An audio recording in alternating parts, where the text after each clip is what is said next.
I've been smiling from ear to ear since I got the message from Mike probably about 2 or 3 weeks ago. And every one of you guys has been hearing about it.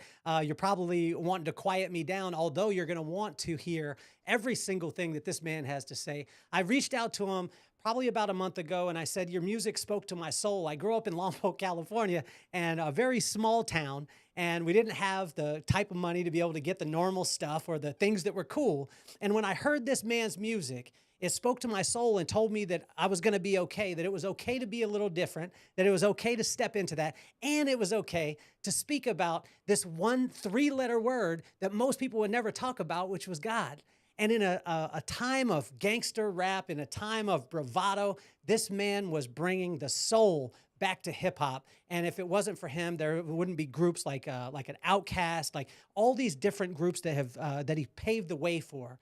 And it's my honor, my pleasure to bring on an absolute legend, 5-time Grammy nominated, 2-time Grammy winner, the first hip hop artist to ever win Best New Artist in the Grammy category, which I think in the hip hop era. So it's my honor, my pleasure to bring to you speech from Arrested Development. I don't want to say any more because I want you guys to hear from him. Let's get this party started.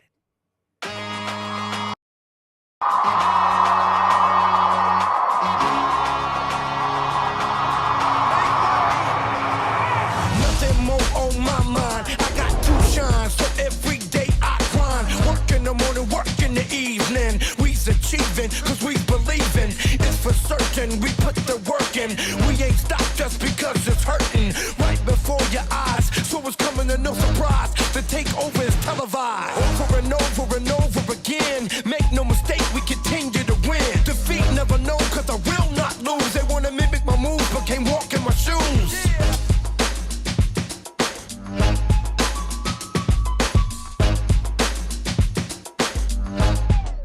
The one, the only speech. How you doing, my man?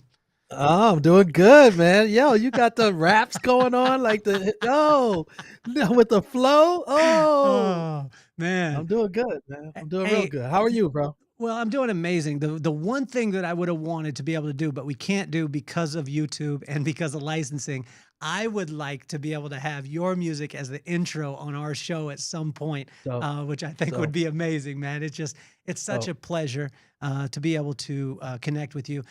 Take me to, we were just talking about the sampling part, right? So there was a famous sample, I believe it was Prince, Alphabet Street, with Tennessee, and he waited, but then he gave you a gift. Yeah, he did. So, when we dropped Tennessee, obviously, like the song, not long after we dropped it, it really started to pick up steam and, started hitting the charts and, week after week, we're starting to go up the charts. And by the time the song went to #1 on the hip hop charts and on the R&B charts, it went to #3 on the pop charts. I think it was 3 or 6, I forget. And literally the moment that it went down from, let's say it was 6, the moment it went down from 6 to 7, I got a call from Prince's office. And the reason is because I sampled the word Tennessee from Prince's song Alphabet Street, where it's like, I'm gonna put her on my backseat and drive up to Tennessee. And I use that Tennessee to Tennessee, Tennessee. And I just used that all throughout the track. And I got that call and he was like, yo, got to pay up, buddy. You know what I'm saying? And it was a funny story for me because first of all, Prince is my #1 artist. Like I love Prince. He's my favorite artist of all artists. And also, which is probably why I was influenced to use that song. And also the fact that he waited, till the song had done it best it was going to do. And I think that sort of led him to choose what kind of price he wanted to charge for that sample. And he charged $100,000. So it was $100,000. At first, I thought, yo, this is crazy. This is exorbitant. Like, it's just a word. People have to understand, like, the music industry has evolved over time as far as sampling because hip hop brought into this world sampling, which had never been done in previous generations. So at best, previous generations were doing interpolations, which is like where you re-sing somebody's song or covers. and you could cover anybody's song. But sampling was a whole nother thing where you're sampling the actual master of somebody else's music. And so they were making up rules that, to be honest, as a producer and as an artist, I didn't know what all the rules were. It was such a new, genre of music. So yeah, he charged us 100,000, and at first I felt bad about it. But you're right, it was a gift because he could have. He had the rights to actually make us discontinue the song. He could have done that. He could have, like taken as much publishing or ownership of that song that he wanted. It would have been in his court, and he had the leverage. So he could have took 50, 70, 80% of the song if he wanted. He didn't do none of that. He just charged us 100 grand. And at that time, that wasn't a horrible thing to do, but I thought it was because I was still learning about the industry. But yeah, it was actually a nice thing to do because he didn't take ownership of the song. So Arrested Development, 1988 is when you guys start. 3 years, 5 months, and 2 days, famously. Yeah. What kept you going? And help me with, you brought a whole different genre that you couldn't, there was no benchmark for it. There wasn't a benchmark for the type of hip hop that you were going to bring, and you were stepping in. What gave you the courage to be able to step into that when, in 1988, we were talking NWA, we were talking a whole different type of hip hop. Yeah. Well, there was a few groups that inspired me to be able to take it further, to widen what hip hop was known for. And so I'll go over a few. One was Run DMC. Run DMC, when they did Walk This Way, it changed the parameters of what hip hop could be, right? So they're doing it with the rock group Aerosmith, and it's like, okay, they're sort of doing a cover, but they're turning it into hip hop. And then LL Cool J with songs like I Need Love, right? Like he was being more emotionally vulnerable and a love song in hip hop, which prior to him wasn't happening. But then more than both of those, groups like Public Enemy, who when they dropped the Yo Bum Rush the Show album, right? And this is probably 87, something like somewhere in there.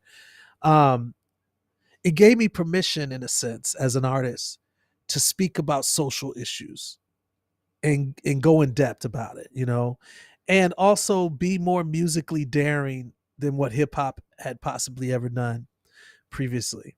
And then lastly, I'd say De La Soul. When 3 Feet High and Rising came out, I literally lost my mind. Like, there was 2 records that in my career made me want to quit music. That's how much I love these records, especially hip hop records. One was De La Soul's 3 Feet High and Rising. It was so, if Public Enemy widened hip hop as far as the width of what it could be, De La just cracked the whole code.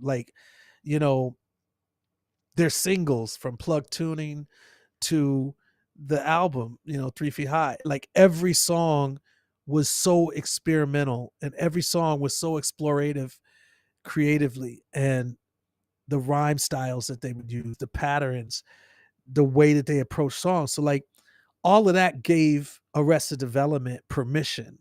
And I say that I actually did reach out to Pasta News before we ever got a record deal, and I asked him if he could help us get on Tommy Boy, not knowing Tommy Boy was not a great situation for De La.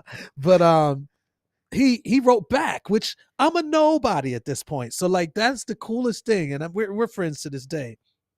Pasta wrote back, and he was like, "Yo, I really like this song, Rainy Revolution, you guys are doing," and he gave me some connections that did help us to continue to move forward and ultimately get a deal. But De La was probably the last album before we dropped that really gave us a lot of permission, so it's just a lot of inspiration out there that told us we could do this. What about your process? I was with Switchfoot. I don't know if you're familiar with that band. Oh yeah, I actually, Tim Foreman is one of my neighbors, and I Okay. reached out to him, told him that you were going to be on the show, and he was very excited about that. And I got a So chance thank to you. interview him right before they went into the studio. Their process, they take with Switchfoot, every time they do an album, they go up to LA, they rent a house, and they live together. The band lives together for about 2.5 weeks, and in 2.5 weeks, they actually put together. They obviously have some things that they've been working on, but that's really where they solidify, find the name, everything like that. What was your process with 3 feet, or with 3 years, 3 years, 5 years, five and two months. months? Yeah. So, what was your process with that, and was it the same each album that you brought out? That's a great question. So first of all, I I have done projects where we're all living together.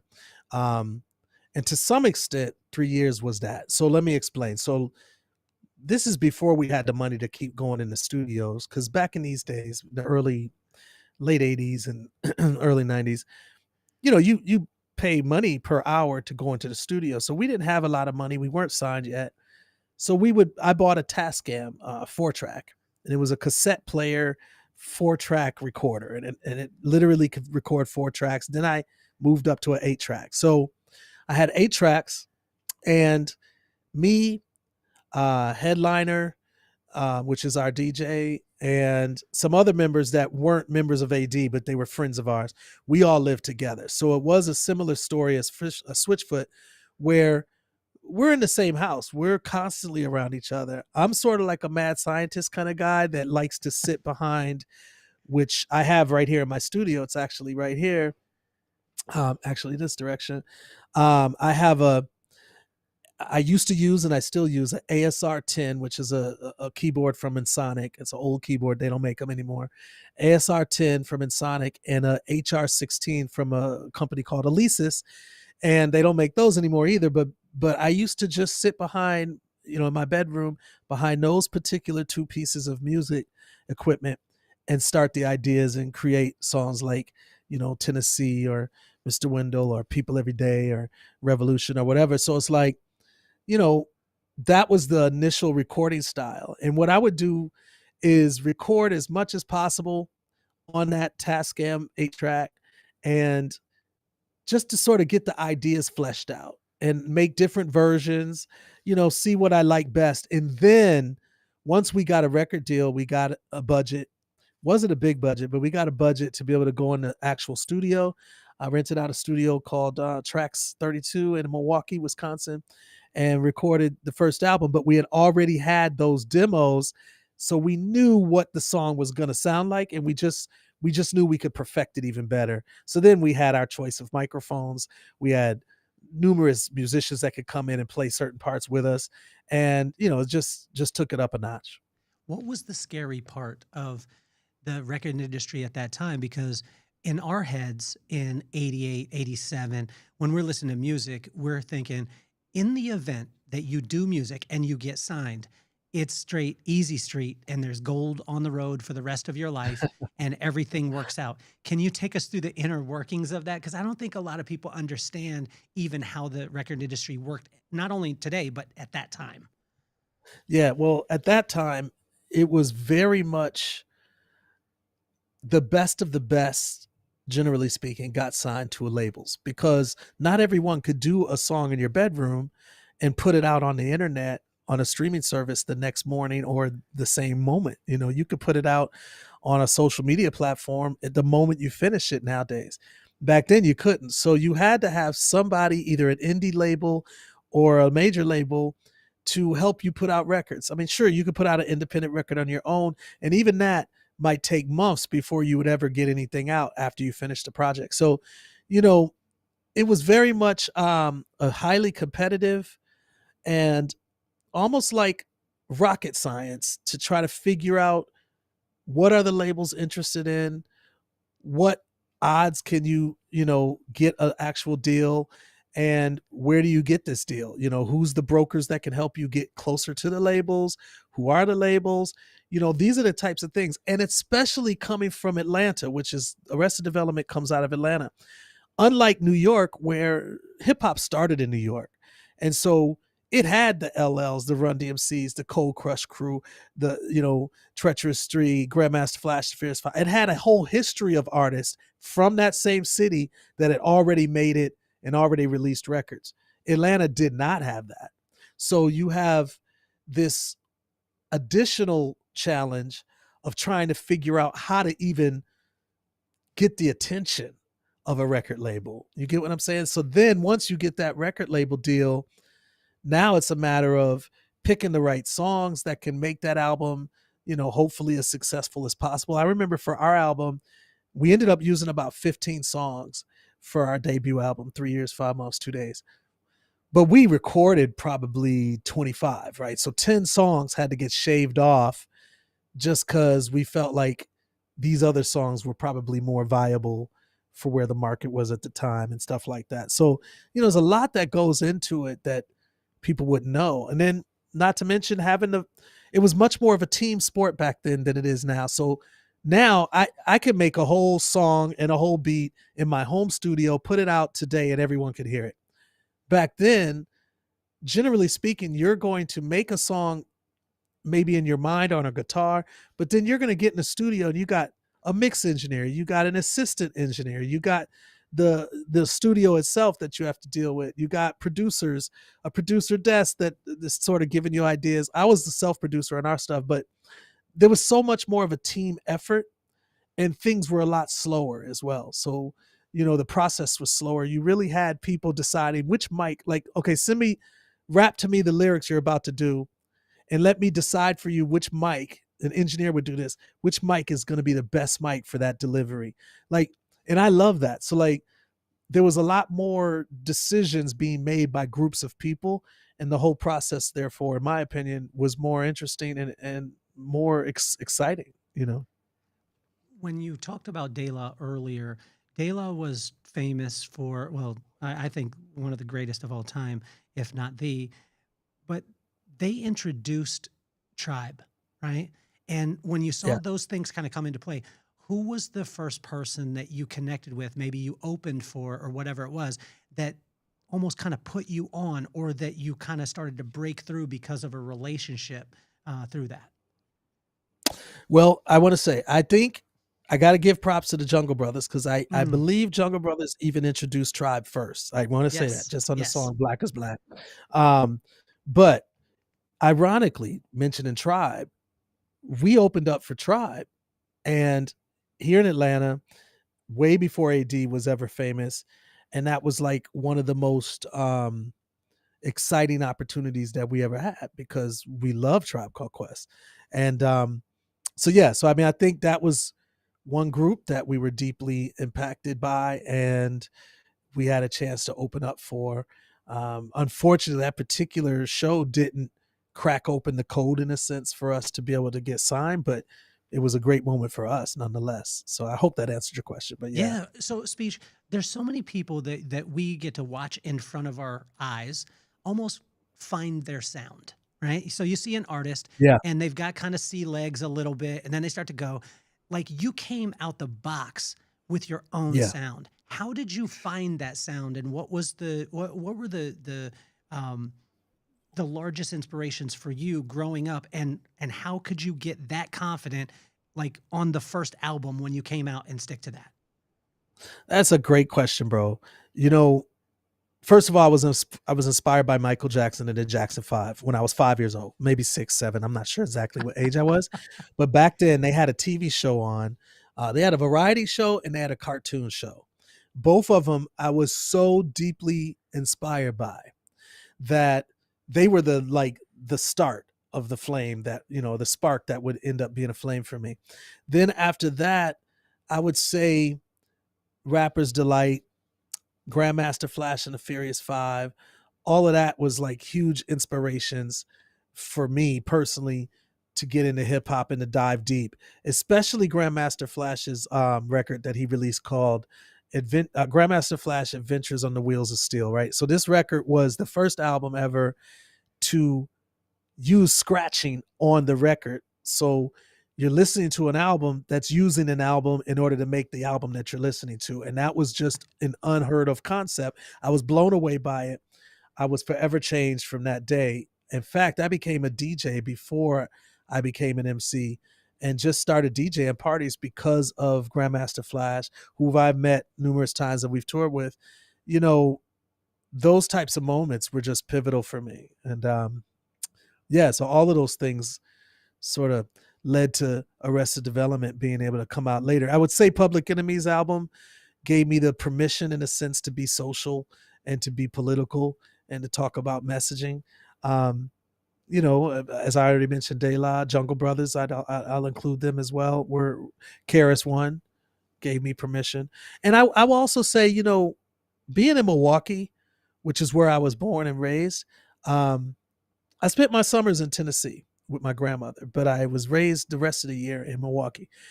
Being in the Midwest, we were influenced by all types of music from all the coasts. So we were influenced by the Miami bass style in Miami. We were influenced by house music in Chicago, which was about an hour and a half away from Milwaukee. We were influenced by New York, which was like Rakim and LL and all of these incredible artists, Houdini. But we were also influenced by the West Coast, who had Dr. Dre, and this is even before NWA, and when it was the Wrecking Crew and Egyptian Lover and like stuff like that. We were influenced by go-go music in DC. So we had all of these influences that we accepted as gold, whereas New York was hard pressed to like anything from LA, and so we were different. We were like, no, all of this is gold. All of this is incredible. We even liked Canadian rappers and UK rappers like Derek B and Canadian rappers like Cardinal. And, there's a lot of people that we were into, so that I think that opened my mind up too. Like, oh, we could be different. There's a lot to pull from here. When you moved to the South, so this is 33 years ago, you said you're in Atlanta.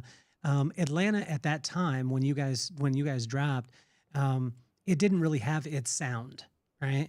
I mean, it was coming. No. Obviously, if you lived in the area, you heard things. And living in the South, we actually came into Memphis in '94. Oh, dope! And so knowing it, like being there, you would hear stuff, but it wasn't like a widespread Southern, anything like that. Take me to this Tennessee part, because when I heard Tennessee, I told you it spoke to my soul. That's what I wrote to you when we first connected.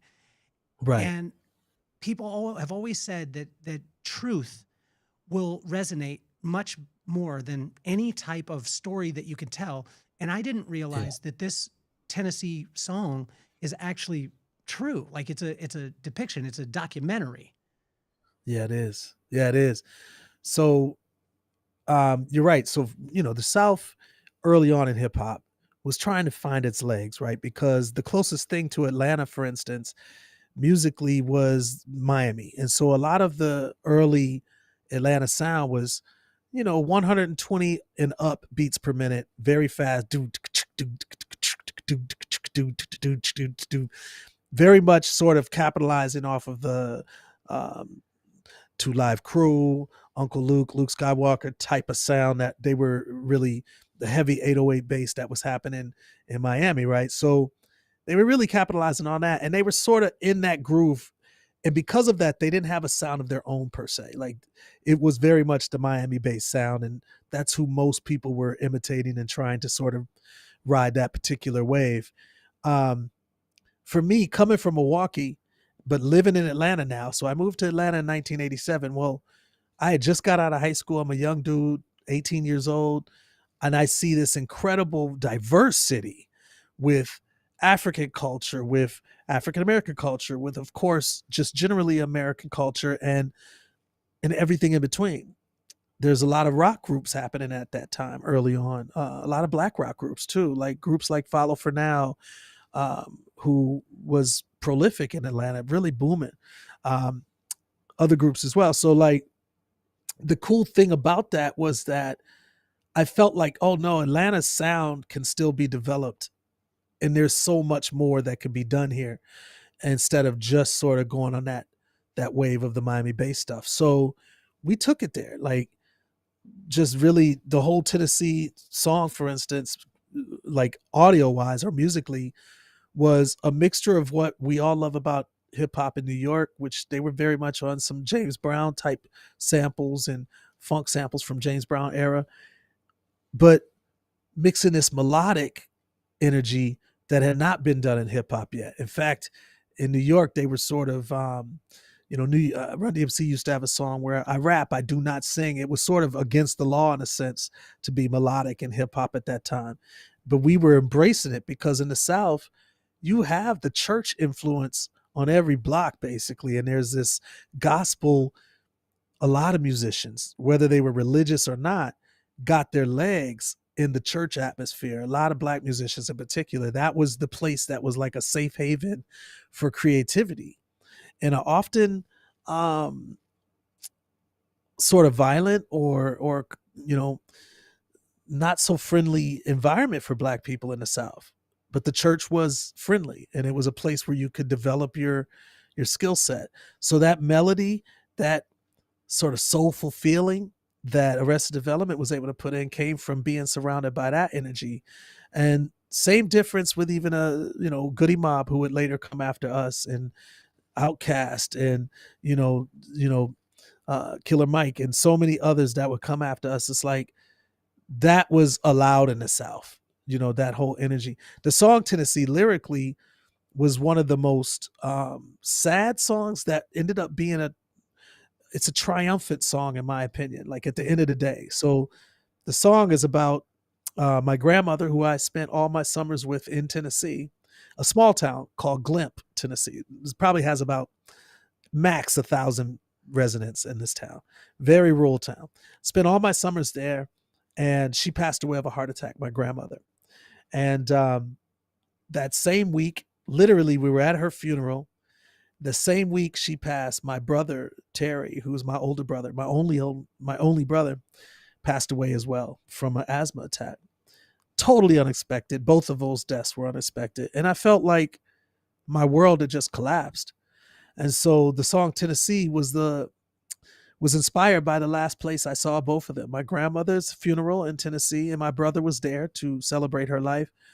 And then that next week he died. And so the last place I saw both of them was in Tennessee. And so, yeah, lyrics like, Lord, I've really been real stressed, down and out, losing ground, although I'm Black and proud. Problems got me pessimistic. Brothers and sisters keep messing up. Why does it have to be so damn tough? I don't know where I can go to let these ghosts out of my skull. My grandma passed. My brother's gone. I never at once felt so alone. You know, so I just go into this whole, it's really a prayer because I'm talking to God the whole time. And I'm going into this whole like story of my life and the loss, but also trying to lean on God, who's obviously greater, to get me through it. So take me to another place, take me to another land, make me forget all that hurts me, and help me understand your plan. So, yeah. So it's ironic that would end up being our first single, because that was the last song that we Really? ever recorded for the album. That was the last song we recorded for the album. Did you know it was going to hit? Like, and when you're in the studio, there's obviously the whole song, but there's a iconic verse sung, and it's just one word: horseshoes. And I mean, I'm telling you, you would be dancing, and everybody would turn and say to each other, "Did you guys know what you were Horseshoes. doing? Like, or was that just was it a test? Were you trying things out, or was it? I mean, where did that come from?" That's a great point, man. That is the brilliance of Airly Tari, one of the members of the group, who I gave her one charge, because to me the song was a little heavy, and it felt like it needed some levity. It needed a break, and so to be unique and to bring something new to the table, the break, you know, usually songs have a bridge, right? And the bridge usually is going to go up like a chord up, and it's going to sort of take you to this crescendo and then bring you back into the chorus and then take you out. We wanted, instead of a bridge, we wanted to strip it down, and it just was the Shakers and her talking. And I said, look, just speak about anything other than what we're talking about on this song. Like, just speak about other things. And that's what I loved about what she did. Like, headliner, we're going down to Holly Springs, you know, and she's like, I challenge you to a game of horseshoes. And to me, it's just a matter of like, I thought it was brilliant when she was done with it, because I didn't write that section for her. She wrote that on her own. And it was just her way of, I won't say comic relief, but I'll say like, okay, a commercial break in a sense. Like, this is just a commercial break. We're having fun with this. And then back into, you know, what I would consider a more heavy subject matter. But the song musically, like, I produced a beat, And the song musically is meant to be lighter though. So like, even though the lyrics have a heaviness, if you really, you know, read them and listen to what exactly I'm saying, the beat on the other hand has a certain jovial energy to it to me. So yeah, it was definitely a lot of juxtapositions in the studio when we was writing, doing that song. Well, it's incredible that you say it because until I researched the actual, like the meaning of the lyrics, it was always a uplifting. So it was always a, you know, and you did that masterfully. Let's go to people every Thank you. day. Because there's a song on the internet right now. It's like a little meme and it's, try Jesus, don't try me, because I'll throw Yeah. these hands or something like that. Right. Right. And Yeah. Exactly. Yeah. I know that joint. it took me to people every day because here's this Yeah. people every day, Sly and the Family Stone, and then you dropped bars on that one that made I just got chicken skin right now. I just got goosebumps while I'm saying it because you were like, "Hey, I'm cool.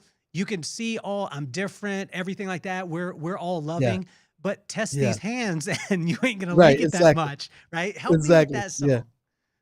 Yeah. I mean, that song was number one, a true story. So being raised in Milwaukee, Mm. Milwaukee is statistically known as one of the hardest places in the entire United States for Black people to be raised in. So that's where I was raised. So having said that, it was challenging on numerous levels, not just racism from outside my race, which definitely happened a lot. And I can go on for a minute about the many, many stories that have happened to me in that regard. But even inside of the race, there was this self-hatred going on where I would wear these, you know, as I was starting to get more and more mature in myself and learning about my history and myself, I was starting to wear these dashikis, which was like a nod to being from Africa, right? And accepting the culture that my people come from. And then people outside, you know, I'm just hanging out with my girl in real life at a park, and other brothers from the same community but didn't have the same mindset would start to pick on me, right? So like they're challenging me and, you know, messing with me and the piece of me and my girl being together. And it's like that story needed to be told, like in my opinion. And also there was also this sort of narrative that was being spoken about a lot in hip hop that if you were a conscious artist or like an artist that's speaking about certain types of issues, then that also meant that you're soft, that you know, you can't throw hands, you know what I'm saying? Like, so I think that it was my attempt to sort of show like, no, I'm everyday people. Like at the end of the day, I'm still everyday people. But I love the way we wrap that song up because it's about a fight, right? So that song at the end of the day is about a fight. But Ishi comes in with another like commercial break in a sense. And she's like, hey, you never know who you're stepping to. You could get stabbed, shot, killed, or hurt. And it's not worth it. Hit it. She just does this piece. And it's like, it's cool because I wrote that part, but she spoke it. And she added the, hit it. And it just became a part that to me sums up the whole point of the song, which is we rather have peace. Like that's the real goal here. But don't step to us the wrong way. You know what I'm saying? Like that's just show respect. You know what I'm saying? So it's cool. I always loved it. I mean, I always loved it for that. Was Sly and the Family Stone, was it something that, here's my Sly and the Family Stone story. One of my clients early on. And by the way, Headliner got his name because he was a barber. He was the premier barber in That's right. Atlanta, right? You would line heads, headliner. You know how I started, Speech? I started as a barber. Well, in the double wide mobile home, we had dog clippers, and that's how I got into doing what I was doing. I had a 30-year career in the professional beauty industry, and it was all That's from dope, cutting man. hair, right? So That's dope. so it helped me with this because when I just lost the thought there for a second because I was talking about Headliner. Where was I at before? I got good ADD. Me too, by the way. Yeah, no, what Headliner was he was a premier barber, dude. Like Yes. in Atlanta, this is before AD ever blew up and got our start in the record label world. He was cutting hair right near some of the black, historically black colleges here in Atlanta, which is Spelman, Morehouse, Morris Brown, Clark Atlanta University. And he was cutting hair, and he was renowned for being one of the best barbers. Because back then we used to put like fades on your hair, high top fade, sort of like Kid and Play, but then really like Aztec and Egyptian type designs inside of the hair, which took your whole hairstyle like to the next level. And he was great at that. And so, yeah, his name was Headliner. A lot of dudes to this day say, yo, I used to get cut by Headliner. Like, he was the man. So I named him Headliner as like my nickname for him. Yo, you're the headliner. And it made sense, like he's the DJ for us, and he's like the headliner on the DJ, but he's the headliner with the heads, for real.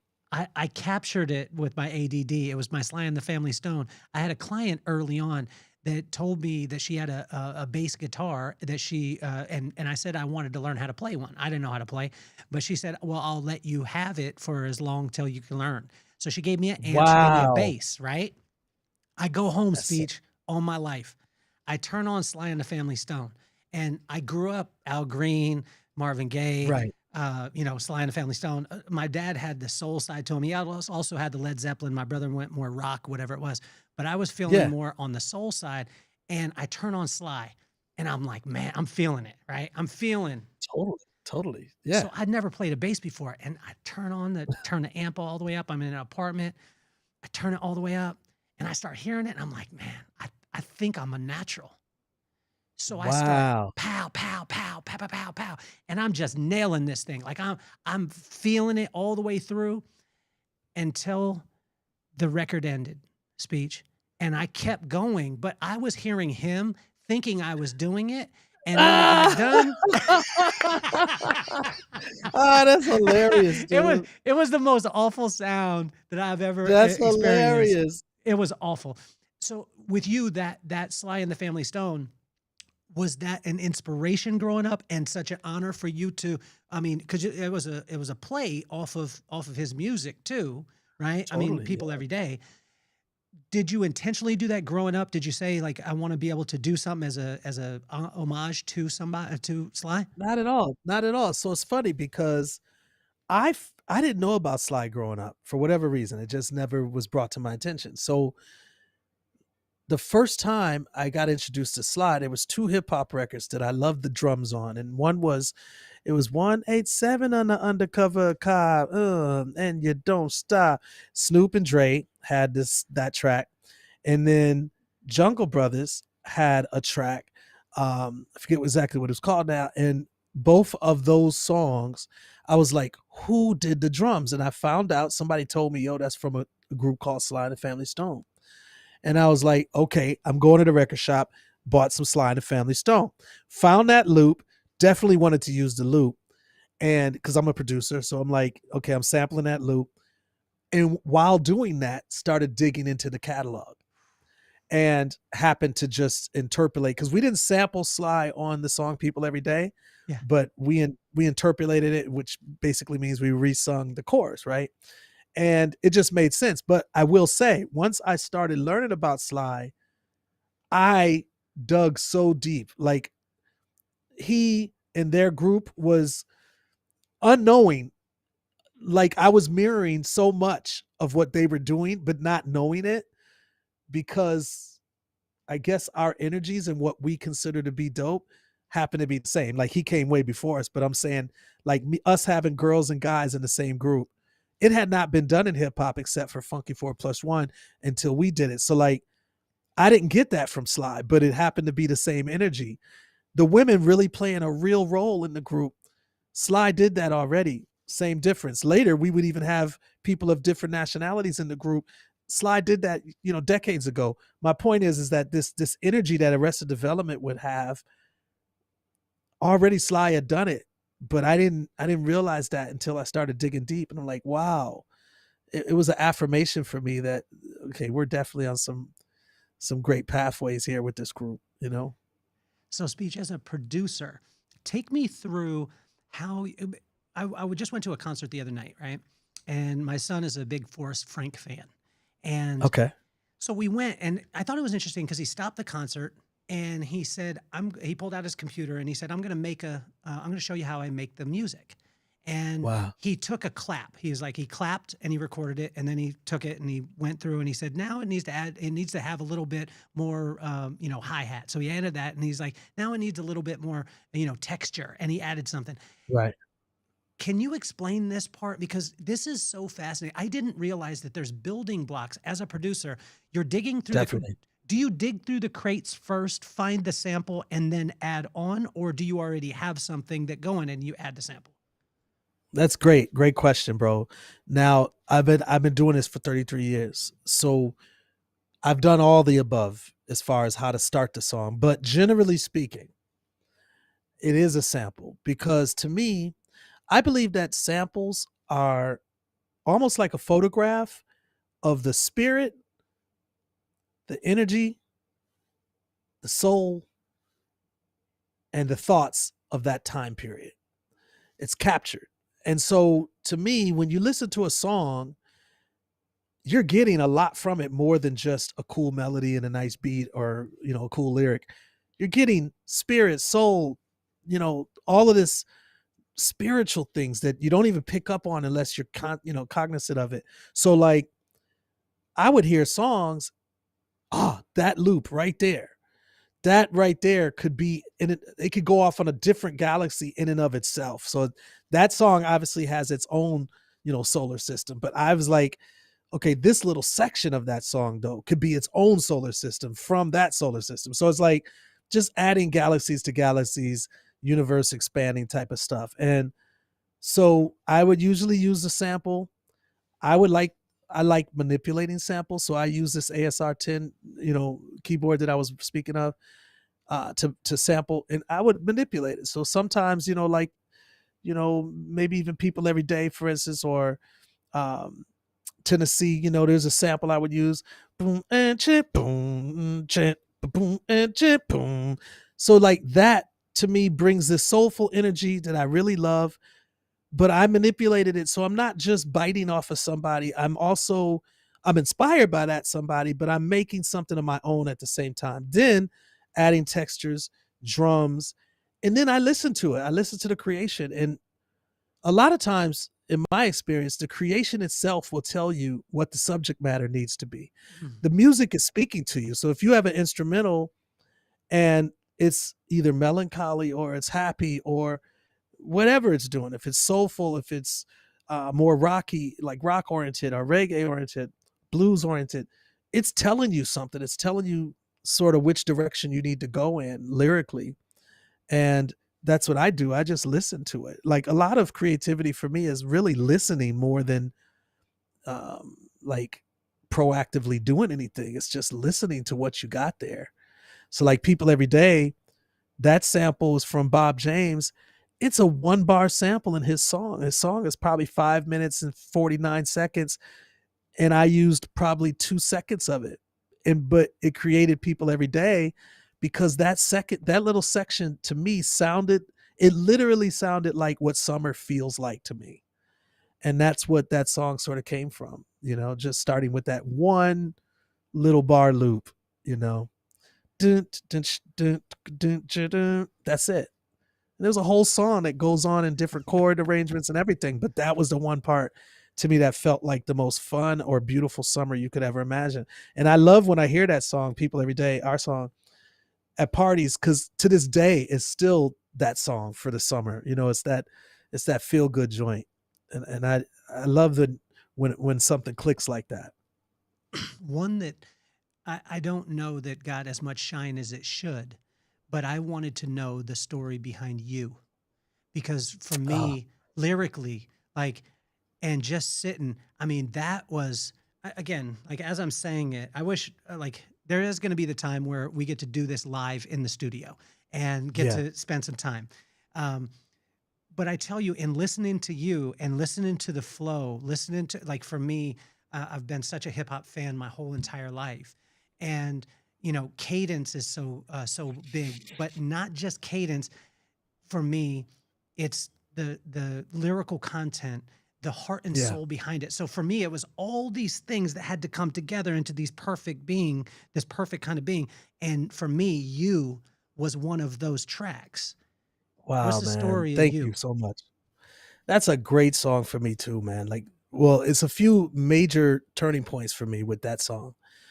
One is the music I sampled from ironically, it was like a Beatles tune that had been recovered by Minnie Riperton and recovered. So it was this really beautiful tune that to me had this soulfulness and this southern grit to it. And then lyrically, it was a first, I want to say it was the first, yeah, I think it was. I think it was literally the first song where I rapped the lyrics without melody at first. So I was like, lonely, lonely, oh, what was me, I say, the complex cycle I go through. And I just was rhyming. And when the song was finished, I said, for some reason, the emotions that I wanted to emote or put out there just weren't making it without it being melodic. And I tried melody with the exact same lyrics that I had done without melody. I'd wrote it without melody. And I tried melody and I was like, lonely, lonely, oh, woe was me. I say the complex cycle I go through almost every day. To my dismay, I imagine being in this set, me holding the 21st letter of the alphabet. And that would become a style that I realized was open to me as a tool when writing songs. Like, oh, I can, if I feel like the emotion part is not reaching where it needs to be in this song, I can put melody to it. It's still hip hop, but it's like, and to my knowledge, nobody prior to me had done that the way I did it, meaning the way that later, of course, Bones and Thugs would do, Nelly would do, Drake would do. So many others have done it since we did it. But to my knowledge, there had been nobody that did melody throughout an entire song, but it was still straightforward a hip hop track. So songs like Lottie Dottie had sections that were melodic. It's all because of you. I'm feeling sad and blue. So there was sort of skits that had melody in it, but I'd never heard a hip hop song that just embraced melody straightforward, but still rhymed as if they were flowing in a cipher or something, like just really going at it. You was that first song for us. And second song was Rainy Revolution. Third song was Tennessee. And fourth song was People Every Day, the remix, not the original version, but the remix, the Metamorphosis mix, which is the one that ended up blowing up for everybody. Yes. Those were all my first experimental sort of melodic versions of songs. So that mix of People Every Day, that's the one that blew up. The original Yeah, version of it was a little slower. Am I correct? it is much It is. slower. So Yeah, we much were slower. listening. I tell you, Speech, we were listening to it on the golf course in Thousand Oaks just like a week and a half ago. Me and my brother, and it Uh-huh. was hitting, and it was hitting different, right? And I would Yeah. invite every single person that knows People Every Day, which is every person on Earth, unless you're on Mars. Well, on Mars, you still know Right. about that song. But I invite you today to go and listen to I mean, there's a grit and a grime. Like there's a, like Yep. it almost settles in a completely different place, right? Totally agree with you. And it's funny because the label, they wanted to release, so we put out Tennessee. It blew up. We got to number one on the hip hop charts, number one on the R&B charts. I think number 3 on the pop charts, maybe 3 or 6. And it blew up. Our first song ever released, and it was a hit. And so they wanted to follow that up with People Every Day. At first, I hadn't done the remix yet. So the version you were just referring to was dope. I loved it. But it didn't have the melodic rhyming that People Every Day ended up having. I mean, I'm sorry, that Tennessee had. And I was afraid that if it didn't connect with the audience the same way Tennessee did, because Tennessee had an emotional connection and a party connection and just a uniqueness and a fresh breath of air type of connection. And I felt People Every Day, the older version, didn't have all of those elements. So I was a little worried. And I told him, listen, I'm definitely cool with the single being People Every Day, but let me get in the studio and let me try some things. And I tried the remix that ended up blowing up. And it did have some of the elements. So I did use melody on it. And I did use a whole nother sample, which I just explained. And it just, it just was huge. And, you know, those kind of decisions you just make trying to make sure that you can keep the momentum. Because it's one thing to have a hit record. It's a whole nother thing to be able to make another hit record, you know, like after that. And that's a gift in and of itself. Well, let's go down that road because, well, number one, thank you for opening up the door for hip hop to be able to get. You were the first person or the first group to be able to get the best new artist from a hip hop genre. Am I correct? You I am paved that correct. way. Yeah, you are correct. And so Yeah, we did. we want to thank you for that because I mean it opened the door for so many different so many different people that and genres and Fact. everything like that, which is amazing. Um, when you talked about connection point, I want to take that word and like it's almost like the sample, right? So you said connection, and Yeah, sometimes who you connect yourself to can either you know create challenges or it can create opportunities. You had an yeah. opportunity when Tennessee hit People Every Day. I think one of the most underappreciated is Ease My Mind because that was Grammy nominated too, but I don't think It it gets was. enough shine. Okay. Yeah, I Um, agree with you. but because of all this, you have one of the most influential, but at the time, most controversial directors of our time, Spike Lee, come to you and ask about you creating a song for him. And again, Yeah, connection point sometimes at that time, like when we think about Spike Lee now, you think about the New York Knicks, you think about Happy, yeah, all the stuff. yeah, But yeah, at that time, there was a division point in that realm. Does that make sense? yeah. Yeah, no doubt about it. It makes sense. Yeah. So take me to that. How did that happen? How did the connection point with Spike happen? And then take us through that Revolution song, which was unbelievable also. Thank you so much about that. Well, I was the biggest and still am, but I was the biggest Spike Lee fan ever. So I loved his music, his movies from She's Gotta Have It to School Days to, Do the Right Thing. I mean, just because at that time he was very controversial because there wasn't a lot of black movies being released that addressed the issues that were affecting black people at the time. So a lot of movies were coming out, but it wasn't addressing the issues. And his wasn't black exploitation type films where it's sort of a caricature of blackness. It was blackness in a more in your face way and telling stories that truly just kept the main characters as black, which hadn't been done in a long time in film.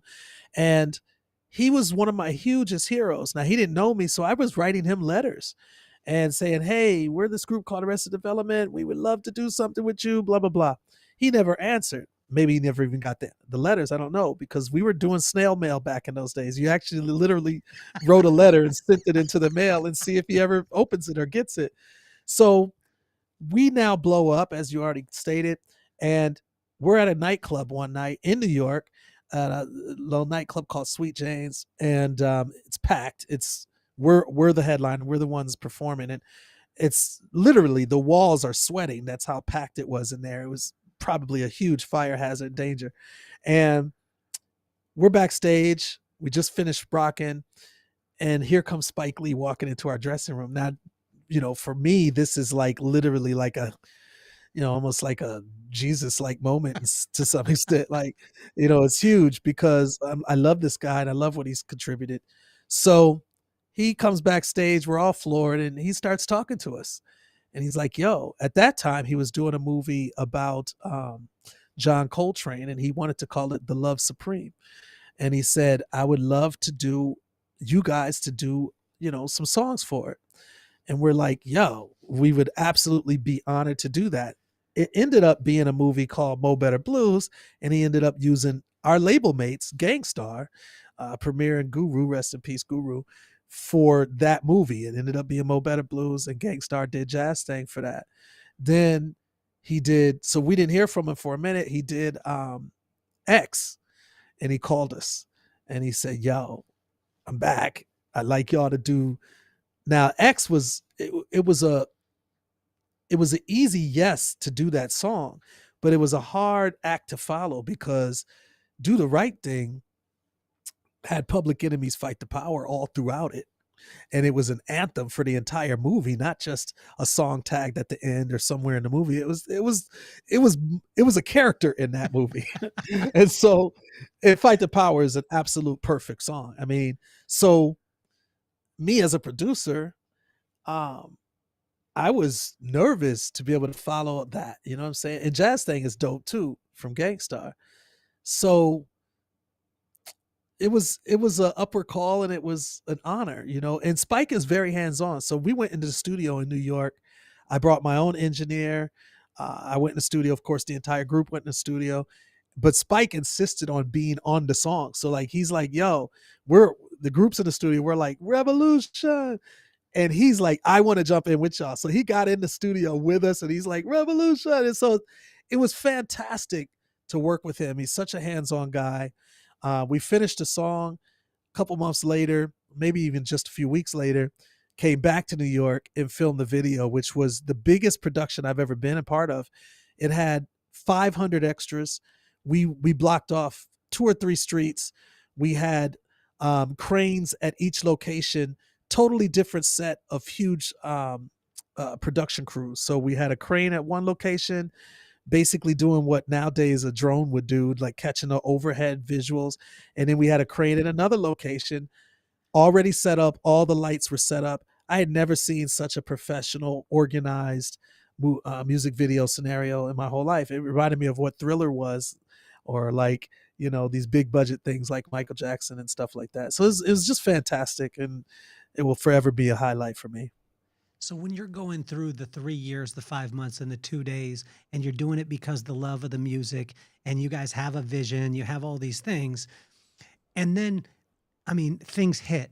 Tennessee hits. It goes through the stratosphere.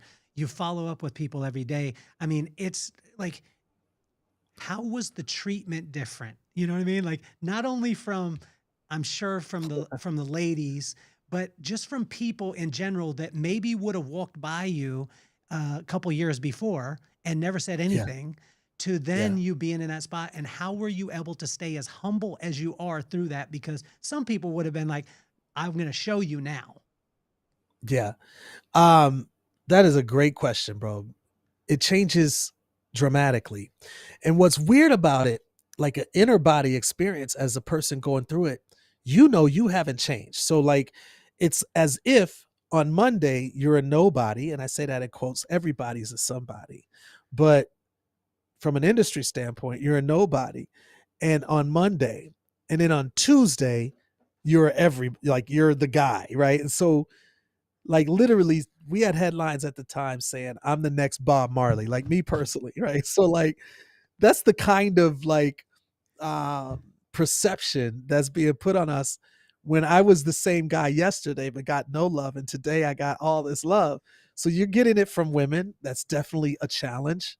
As a young dude like that's 20 something years old, you're getting it from business, you know, entrepreneurs, people wanting to do business with you in numerous ways, not just musically, but brand opportunities. We were offered $1 million deal from Coca-Cola. Like these kind of things start happening all of a sudden, and you don't totally know how to deal with it because you don't know what you didn't do anything different on Tuesday than what you did on Monday, but everything has changed.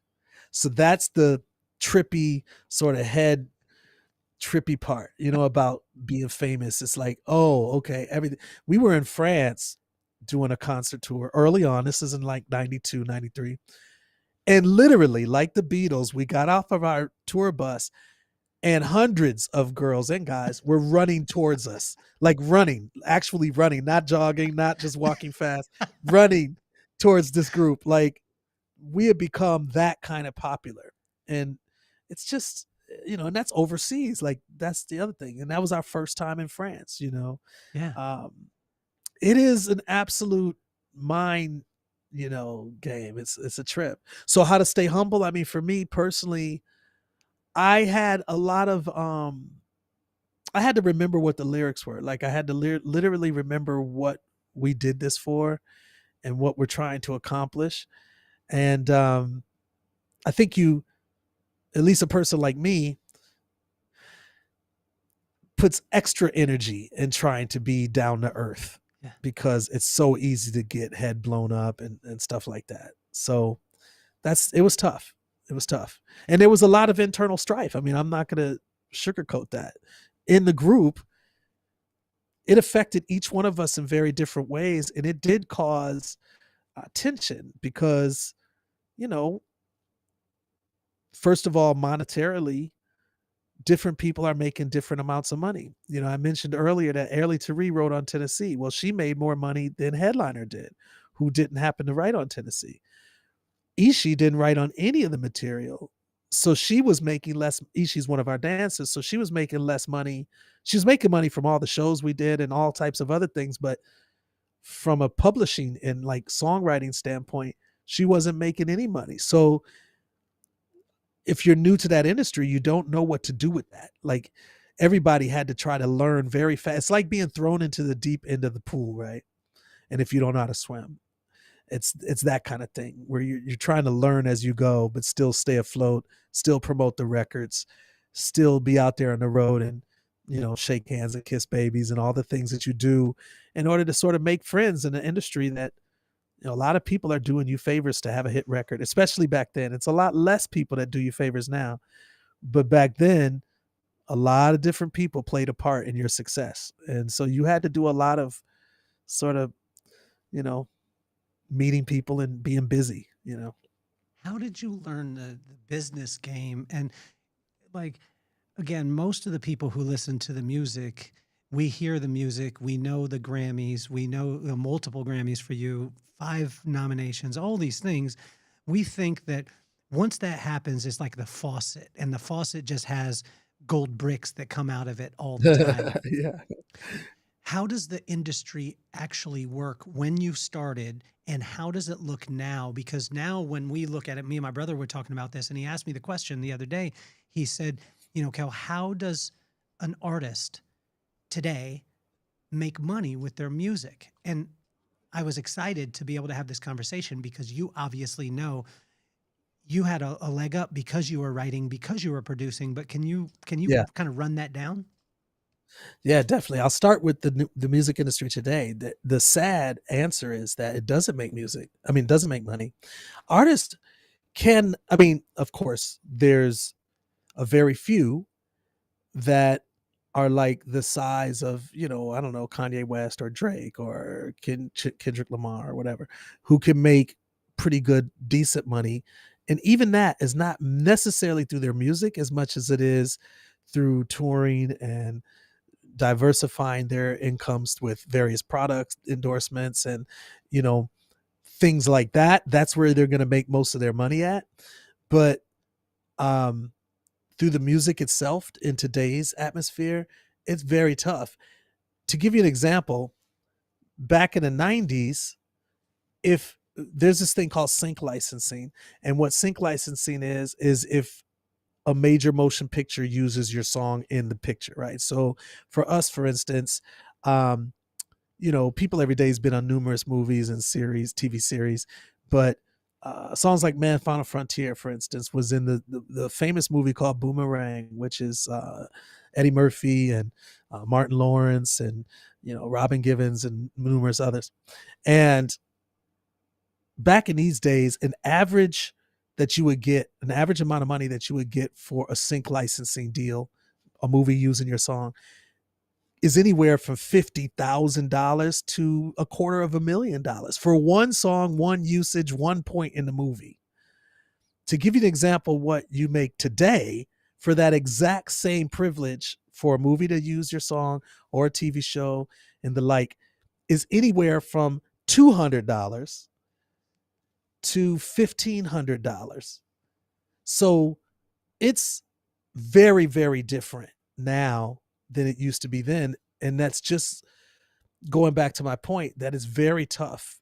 And so like Arrested Development is going to release an album on July 4th of 2025 this year, right? So July 4th we'll release our next record. I already know that from the record itself, don't get me wrong, dedicated fans are going to buy this record, but that's not going to be what makes us money. And it's just sort of the way of things now. And so it's a very different music industry. We tour, we do other things that help us to gain income, but it is definitely not the same that it used to be, and in an unfortunately downward spiral as opposed to upward. Mm. What about the 70-30 split with the record deal? How, like, because when people say, "Oh, I got a record deal," and then they get fronted, can you explain this? Because when I became aware of this, I was like, "That's the only legal loan sharking that I've ever heard in my entire life." Yeah, so the music industry started off corrupt, and it has continued that trajectory and gotten worse over time, and that's just the truth. So when we got a deal, the average amount of what they call points, which ends up being percentage points that an artist can get, was anywhere from 10. So I'll say it in cents. Out of every dollar, you get 10 cents for a record, or you get 13 cents. It was anywhere from 10 points to 13 points, 10 cents to 13 cents. I never even saw a 30-cent deal in my entire career in the 90s and all the way up to today. So my point is, it was worse than what you just described.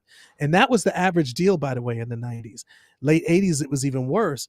My heroes like Master G or Grandmaster Flash they probably made nothing, to be quite honest, at the end of the day, maybe from their live shows.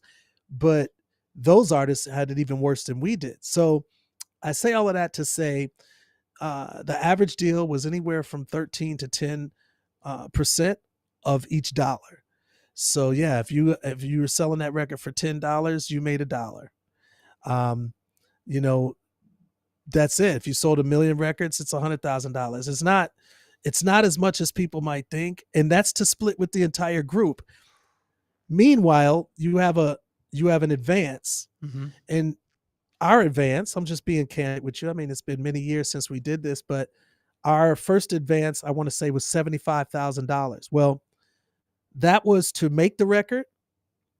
That was to get outfits or clothing that you might need. That is to get management people that you might need to go on the road. That is for you to put in your bank account so that you don't have to work anymore, like a 9 to 5, so you can go on tour in the first place. So $75,000 was our advance. I mean, we sold 5 million records, 4 million in the United States and another million outside of the United States. We made that money back plus some, but that is how much we got in advance. And we had to pay all of that back, plus all of the monies that they spent for promotion, which could end up being hundreds of thousands of dollars, and marketing, hundreds of thousands of dollars. So the bill racks up very quickly. So you're right. It's been a scam, unfortunately, with the music industry for decades. And, it's something that desperately needs to be revolutionized again. How important is it for an artist to own their masters? It's very important. I will say most artists don't. If you're assigned to a major label, it's unlikely that they're going to give you the masters. For me, just to give you an example, we recorded our record in 1991 into 1992. I don't own my masters to this day.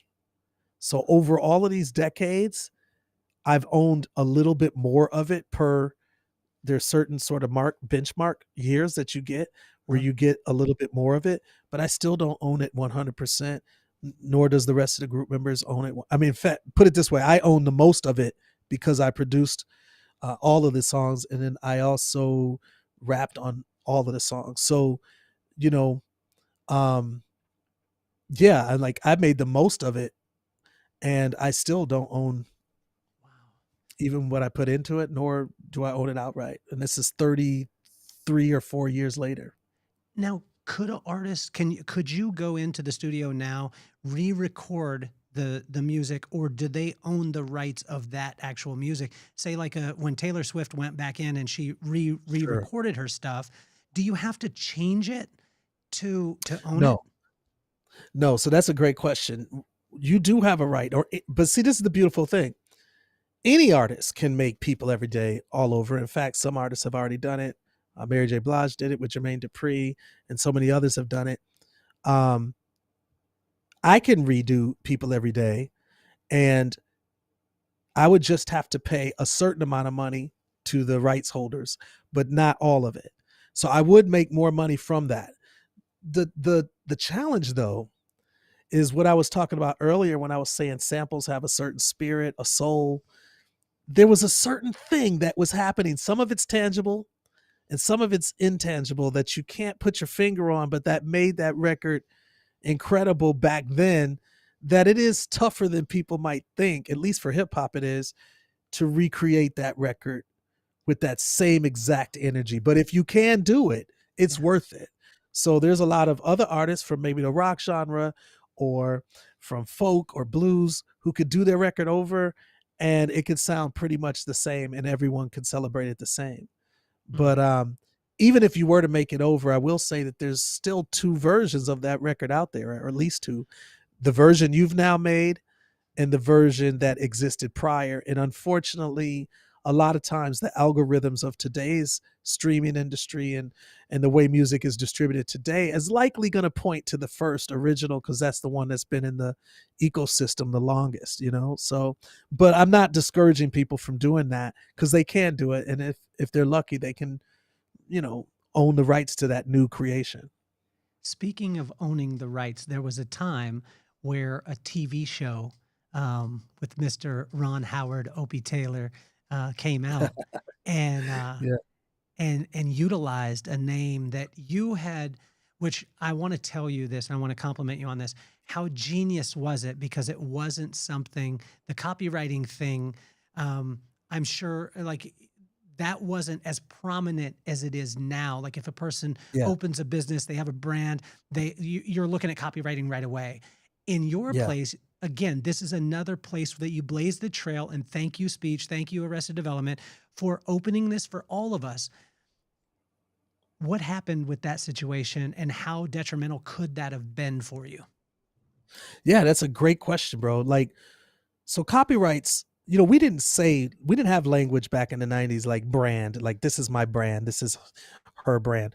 We all used brands like, I don't know, Colgate toothpaste or, you know, Downy, you know, liquid detergent or whatever. But at least in my world, I never heard anybody say, this is my brand, this is my brand. So we didn't speak like that. That came a little later. So like you said, copywriting your name and things like that wasn't an easy, like, oh, of course I would. It wasn't that way back then. So we did copyright our name. I think we had gotten advice from another artist that tell us to do that because there's some horror stories that I can go into about certain artists losing their name to perform. And Sugar Hill Gang was one of them. Master G, shout out to him. Exactly right. So, you know, it happens. So anyway, we did copyright it. What happened with Ron Howard and the whole TV show Arrested Development is, to be honest, and I don't blame this on Ron, right? Because I ended up sort of having communication with him during this. We ended up having to go to court about this name. We had not only copyrighted the name, but trademarked the name. So basically, Ron Howard and Fox, which is the network that put that show out, decided to do a TV show named Arrested Development. And it clearly was an infringement on our trademark and our copyright because the point of a copyright or a trademark is to try to lessen the confusion for consumers out there to know what they're buying, what are they getting. And so generally speaking, you don't try to take someone else's name. It's like using like a burger joint called McDonald's. That's not the McDonald's we all are familiar with, right? So they wouldn't be allowed to do that. And so you only try to trademark in the areas that you think it could cause confusion. So the thing with a TV show, we never had a TV show, but TV shows tend to have soundtracks. They tend to release CDs, DVDs. Well, we have CDs and DVDs at that time period. So there is a conflict of interest there. And so that's why we had to sue. And there's a lot of examples. Living Color, the TV show, the rock band Living Color. There's a rock band called Survivor, the TV show Survivor. There's a lot of examples historically that when these TV shows take the name, it tends to outlast, and surpass whatever the music group was, because TV is just a very big thing in the Western world. So like, so we did fight it. And we ended up settling out of court and worked things out with Ron and them. And they made some jokes about us in their first number of episodes. And, we just kept it moving. But it was something we had to fight for. And we had to go to court, like literally talk in front of the judge and everything to try to make sure that our trademark was respected and, stuff like that. It's amazing the way that God works, because it was the Super Bowl that actually sealed the deal. Am I correct? Exactly right. So that proved our case. That's when we won hands down. We didn't want to keep them from using the name because they had already had an episode out. So what happened was on Super Bowl Sunday, the commentators on the game were just sort of doing a little plug for the network, and they were saying, "Hey, coming up next, Arrested Development." And one of the commentators was like, "Oh, I love that group." And the other guy was like, "Yeah, I think it's the group's movie," or something like that. And they were just conversating, totally talking about, our group and not the TV show that many people love. So it's like, it made it clear that there was a confusion because of the use of the trademark to the average public. And it made total sense. And so it helped us in our case, actually. Wow. Well, I got two more questions for you, because I know you've got many interviews today, and Yeah. I would like to. I used to ask my parents if I could stay the night in front at their at my friend's house, but when both parents were there, so my parents would be embarrassed if they said no. And so Right. I'm doing that to you, Speech, because I'm going to Right. force you to be my friend for the rest of your life, and I want you on the show That's again, right. because I believe Oh, that man, I'd there's love to so come many back. more things for us to, like, rabbit holes for us to go down. Totally agree. Okay, my brother has a CRX 1985. My dad had got it from a friend who crashed it, and it had like a real nasty bite out of it. But my dad got it for free, or for $500. So, and we could never have a car like that before. My brother gets that car, and it's like the coolest car we've ever had, but it's got this big old dent in the back of it. I get my first job at Kentucky Fried Chicken, and I save up my money to go buy him a pull-out stereo at Circuit City in Santa Barbara. And me and my friend Paula, Oh, we drive down there, and what's on the radio the whole time? Mr. Wendell. come on, And man. it That's became, dope. I'm getting it again. I'm getting it again. And Paula and I were listening to that. And I remember it was one of the very first songs. I'm a senior in high school, or maybe I'm a senior in high school. I think it was. Yeah, I was a senior in high school. I'm with my friend, she's a girlfriend, but I'm with her. I hear the song is playing in Circuit City, and That's I so start cool. crying, but I didn't tell her. Wow. Tears are coming down my face because I'm feeling this. Take me through, Mr. Wendell. Yeah, that song was so Headline and I would be in the studio often in Atlanta at an area called Edgewood, and a street called Edgewood. And so a lot of homeless people, there's some shelters in that area. So they would be in that area, and they'd hear us bumping music in the studio, and they'd come in. And at first they come in to beg for some money, and we would always give them money, just like I talked about in the song. But we also were just curious about their life. So over time, certain guys would come in and just sit down and just watch us create. And while we're doing that, we talk about life, about love, about sex, about politics, God, you name it. And so what started to happen over the time was like, wow, we were just blown away by the wholeness of these people, and we were blown away by what the perception of them was in the public. So people would walk over them, ignore them, and yet these people had full and amazing lives and great intellect and deep wisdoms, and we were just impressed. And so that stuck with me. So then I had a melody, Mr. Wendell. Never met a guy named Mr. Wendell, by the way. So I had this melody of Mr. Wendell. I guess I liked the way it rolled off the tongue, and started writing about really a collective of all these different people, and that we had met, and named a fictional character of Mr. Wendell. But these other guys, like some of the stories that I talk about in that song, are definitely from these guys that I met. Now, some of these guys were not homeless because of poverty or mental illness. Some of them, and this is what the song Mr. Wendell's secretly about, Mr. Wendell wanted to walk a different path in life. And so he purposely was on the streets not to be part of the machine. Or now that the Matrix movie has come out, I can sort of liken it to that. It's basically, I don't know which pill it was, but taking the red pill and saying, okay, or the blue pill, which one it was, I forget, but deciding, okay, I don't want to be part of this Matrix. Like, I want to be in my own zone. And that's what the actual song Mr. Wendell ends up really being about. But we ended up donating like half the proceeds from that record to the National Coalition of the Homeless. We created a good relationship with them and donated money too. So it was a win-win in so many ways, man. Wow. So I started the podcast because of my two kids, Maddox and McKenna. Maddox is a sports guy. He's playing for the quarterfinals in flag football tomorrow, which is going to be great. Dope.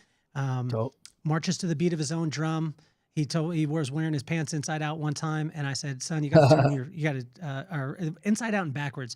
I said, "Go in and change, check out, make your pants right."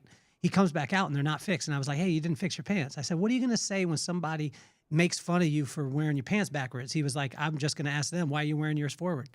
And that's his personality, right? That's dope. My daughter is in is in theater and the arts, singing, dancing, everything like that. Dope. I started this podcast because I didn't want them to worship idols. I wanted them to be inspired by iconic people like yourself. And that's dope. So what advice would you have for Maddox and McKenna? And if you could say both their names, it would be awesome. Well, Maddox and McKenna, I tell you, you guys are on the right path already, because to me, the biggest lesson in life is being yourself, because each one of us come here with a particular story that is built into our minds and our hearts. And if you can maintain your originality, be who you really are meant to be, and not just follow, just like you were saying, with the pants backwards and inside out. It's like, if you can figure out a way to maintain yourself in this journey, that's what the world needs. That's the reason you were put here, is to give the world you, not some carbon copy of somebody else, but like give the world who you are. And my life is a testimony to that. So yeah. Speech, it has been an absolute pleasure. I'm going to ask you, we're going to run a commercial. I'd ask you to just stay on just for a second until the commercial's off. If that's okay, because I know you got to go. Are you right at time? Actually, yeah, I got it. Yeah, okay. I'm at that time. Then you'll jump, but I want to tell you how honored I am to have you on the show. And like I said, you can't get rid of me. I would love to have you on another time to be able to sit down and chop it up. But it has been an absolute pleasure. Make sure, if you're listening out there, All I See Is Melanin is out right now. You can also have Speech come and speak. Is a phenomenal, prolific keynote speaker also at any event, and I would suggest that. So, support it at any cost that you can. Speech, you have been absolutely phenomenal, and you're officially off the hot seat. Thank you, man. Peace.